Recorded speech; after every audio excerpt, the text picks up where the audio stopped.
My father was a really sincere, generous person of high principles. And from his childhood, what I know from my mother and my grandparents, he was always a person for the public, for the community. He set his goals and his ideals to help and protect people that were not able to help and protect themselves. He tried to stand for the rights of the people that were being downtrodden within his own community, even in India.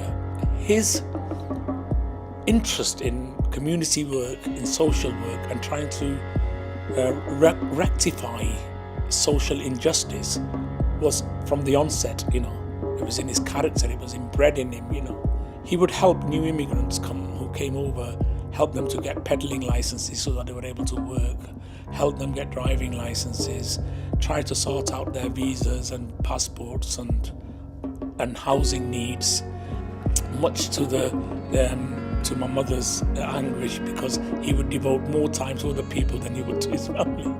But that was Dad, always there for the people,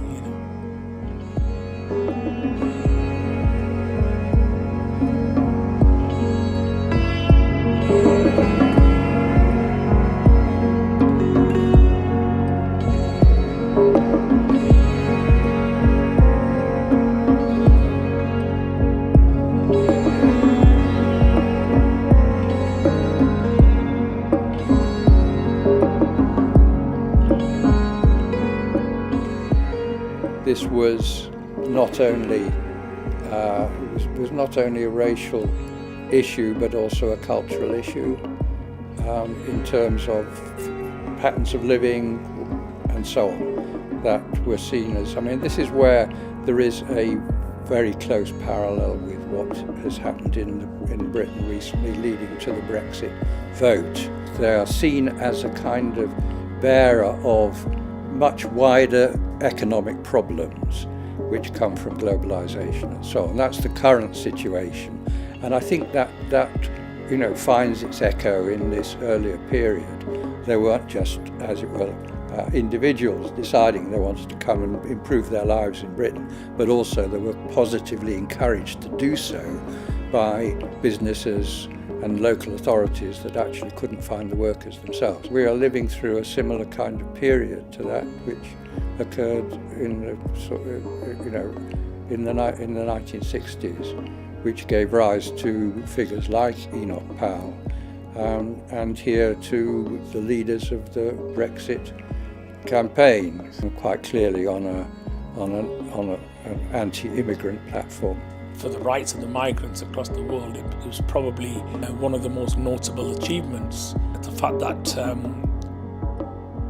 an immigrant from India can come over there and make such notable contributions and sacrifices to fight for the freedom of what he believed in and for the principles of his religion, but not in a confrontational manner, but in a manner diplomatic and an agreeable manner, to try and persuade the British government to understand their situation.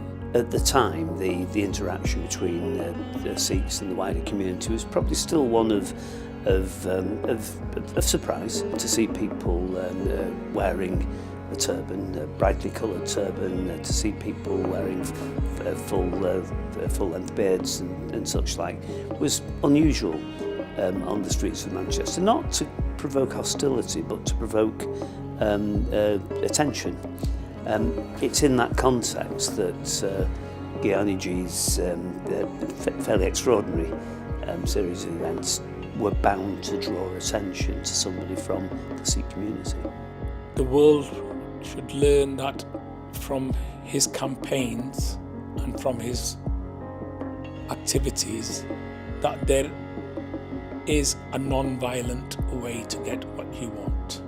That violence is not the answer to any struggle, and neither is confrontation. My father always believed that the way forward to a peaceful coexistence between different parts of the community and Sikhs was education, and he always strove to do as much as he can to teach and go and preach and show to younger children in schools and colleges, to trainee teachers, what Sikh religion was all about, how tolerant Sikh religion was, that it wasn't a confrontational religion, it was a peaceful religion. A strong moral character, somebody who gave leadership within the Sikh community, but also both because he helped forge the Sikh community structures across Manchester, and because he did offer that leadership role, acted as that conduit for the Sikh community in establishing its identity as part of what modern Manchester and to an extent what modern Britain is all about. So he was a man of multi-talents, he spread himself across the whole broad spectrum of community work.